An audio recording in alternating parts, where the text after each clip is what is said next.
सुमरन तो हम तब करते हैं जब हम पर कोई मुसीबत आती है, और जैसे मुसीबत चली गई।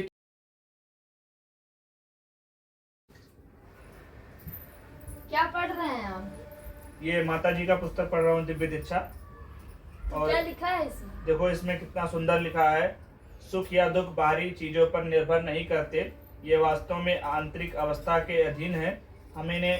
हमने हमेशा अपने मन की अवस्था इस निरंकार के साथ जोड़कर रखनी है, जो आनंद का रूप है। और मुझे वो बात याद आ रही है, आप उस दिन हमें बता रहे थे कि क्या आप वाकई में निरंकारी है, तो वही बात पर हम सोच रहे थे, चिंतन कर रहे थे। ऐसा लग रहा है कि धीरे धीरे हम ब्रह्म ज्ञान को भूल रहे हैं। ये आप सच बोल रहे हो। मैं भी अब धन निरंकार जी करती हूँ, बट वो आदत सी हो गई है, अब पहले जैसा महसूस नहीं होता। मुझे आज भी याद है, जब मुझे ब्रह्म ज्ञान मिला था, ऐसा लगता था कि पूरी दुनिया ही बदल गई है। हर चीज में, हर इंसान में निरंकार दिखने लगा था।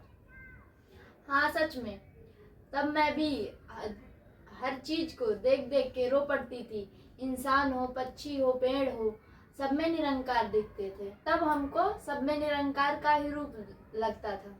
और आज सत्संग भी जाते हैं, सेवा भी करते हैं, पर अंदर वैसी भावना नहीं रही। हाँ, हम लोग सेवा करते हैं तो हमारा मन लगा रहता है हमें भी कोई देखे, और सत्संग में जाते हैं तो बार बार हम मोबाइल में देखते रहते हैं। हमको कभी कभी लगता है कि हम निरंकारी कहला रहे हैं कि वाकई में जी रहे हैं। मुझे तो लगता है हम ब्रह्मज्ञानी बनकर रुक गए हैं, आगे ही नहीं बढ़े। आप सही कर रही हो। ब्रह्म ज्ञान कोई किताब नहीं है, वह तो एक झटका है जो हमें बदलने आया है। और हम बस बोलते ही रह गए कि धन निरंकार जी, लेकिन हमारे कर्मों में धन रहा ही नहीं। हम लोग ऐसे ही धन निरंकार बोलते हैं, लेकिन वो फॉर्मेलिटी बन गई है, एक आदत सी हो गई है। हम धन निरंकार जी बोल दिए, हो गया, लेकिन हमारे वो अंदर नहीं, हम उसको अंदर नहीं ग्रहण कर रहे हैं। वो हम फॉर्मेलिटी में बोल दे रहे हैं, हो गया, बस कोई महात्मा आया धन निरंकार जी बोल दिए, हो गया।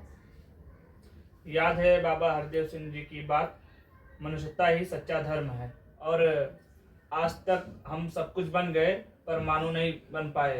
बाबा जी ने कहा है कि कुछ भी बनो मुबारक है, पर पहले इंसान बनो। आप सही कह रहे हैं। हम दूसरों की चुगली करते हैं, निंदा करते हैं, ईर्ष्या करते हैं दूसरे से, दूसरों की मतलब बात अपने घर पे आके वो बुराई करते हैं।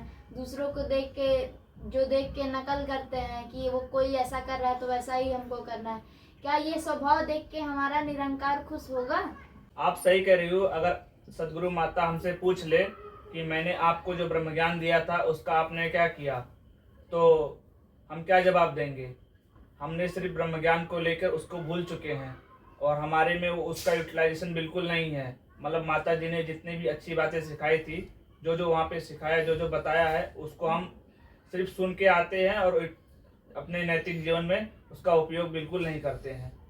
और बाबा जी ने कहा था कि भक्ति की शुरुआत घर से करनी है, और हमने तो एक रूटीन बना लिया है कि सत्संग अगर संडे को छुट्टी रहती है तो सिर्फ संडे को जाएंगे। बाबा जी ने मतलब पहले तो ऐसा, अब तो सातों दिन संगत होती है, अगर समय मिले तो हर समय मतलब जा सकते हैं, लेकिन हम सिर्फ रूटीन बनाए कि इसी समय जाएंगे। अगर कुछ काम आ गया तो उसको भी बहाना मार के निकल जाते हैं, और ज्ञान का हम लोग बिल्कुल उपयोग भूल चुके हैं। संगत में महात्मा फरमा रहे थे कि भक्ति को घर से शुरू करनी है, अपने में माता पिता पत्नी सबका आदर करना है।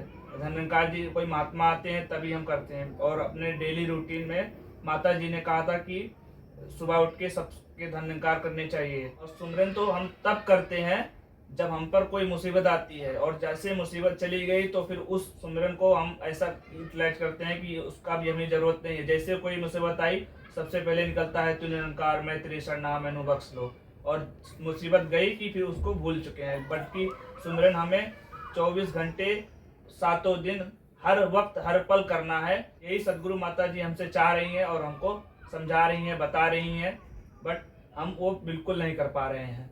एक बात कहूँ आपसे जी, ये बात आप अपने दिल पे मत लीजिए। ये भी सदगुरु की कृपा है कि हमको अपनी कमी दिख रही है, नहीं तो आज के जमाने में किसी को अपनी बुराई नहीं दिखती, सिर्फ दूसरों की बुराई दिखती है। तो ये सदगुरु की कृपा है कि हमको अपनी कमियां दिख रही हैं। जी। चलो आज से ही हम फिर से शुरुआत करते हैं। जैसे हमने पहले दिन ब्रह्म ज्ञान को जिया था, वैसे हर दिन नियमित वैसे ही जीते हैं। जैसा माता जी चाह रही हैं, सेवा सत्संग सुमिरन करते हुए हर दिन निरंकार के एहसास में रहेंगे। हाँ, आप सही कह रही हो। अब से धन निरंकार जी शब्द नहीं होगा, बल्कि एक संकल्प होगा, सेवा का, नम्रता का, एकत्व का। और अब से हम इस निरंकार के एहसास में रहकर इस ब्रह्म ज्ञान को जिएंगे और जैसा माता जी चाह रही हैं वैसा अपना जीवन बनाएंगे। और ब्रह्म ज्ञान को हम सिर्फ याद नहीं रखेंगे, हमारे चलन में भी ब्रह्म ज्ञान होगा। हम भक्ति अपने घर से ही शुरू करेंगे। जैसे हम एक परिवार है तो उसमें सबका आदर करेंगे, सबका सेवा करेंगे, सबको धन निरंकार जी, ये नियमित हमारे जीवन में होगा जी। जैसे मम्मी का भी ध्यान रखना है, मम्मी की तबीयत खराब है, पापा का भी आदर सम्मान करना है, और छोटे जन है उनका भी आदर सम्मान करना है जी। बड़ी अच्छी बात कर रहे हो दोनों, सुनकर अच्छा लगा। आप भी बैठिए। कि अब तुम धन्यंकार जी कहते नहीं, उसे जीना चाहते हो। जी माँ जी, हम सच में बदलना चाहते हैं। अब घर में थोड़ा और प्रेम, थोड़ा और समझ लाने की कोशिश करेंगे। तो शुरू करो वहीं से जहाँ सबसे जरूरी है, घर की रानी बनने से। एक ऐसी रानी जो रिश्ते जोड़ना जानती है, प्यार निभाना जानती है और खुद को भूल कर भी खुद को मजबूत बनाना जानती है। माँ जी, ये तो हमारी नई किताब का नाम है, घर की रानी। आप कैसे जान ली इसको? अरे बेटा, पहले मैंने ही तो पढ़ा था इस किताब को। और सच कहूँ, हर माँ, हर बहू, हर पत्नी को ये किताब जरूर पढ़नी चाहिए। तो अब बस सत्संग में ज्ञान और घर में अपनापन, यही होगी हमारी असली साधना। आज से हम भक्ति अपने घर से शुरू करेंगे, सबका सत्कार, सबका सम्मान करेंगे। धन निरंकार जी सिर्फ कहेंगे नहीं, बल्कि उसको जिएंगे भी। निरंकार के एहसास में रहकर सदगुरु द्वारा बताए गए सेवा सत्संग सुमिरन करते हुए एक आदर्श परिवार निर्माण करेंगे और अपनी जिंदगी को खुशहाल बनाएंगे। अगर आप भी चाहते हैं आपके घर में शांति, समझ और प्रेम बना रहे, तो निरंकार के एहसास में रहते हुए सदगुरु द्वारा बताए गए मार्ग पर चलना शुरू करें और भक्ति घर से शुरू करेंगे। और अगर घर में शांति, खुशहाली, प्रेम लाना चाहते हो तो हमारी किताब घर की रानी जरूर पढ़ें। घर हो या जीवन, जब भावना सच्ची हो तो सब बदल सकता है। धन निरंकार जी।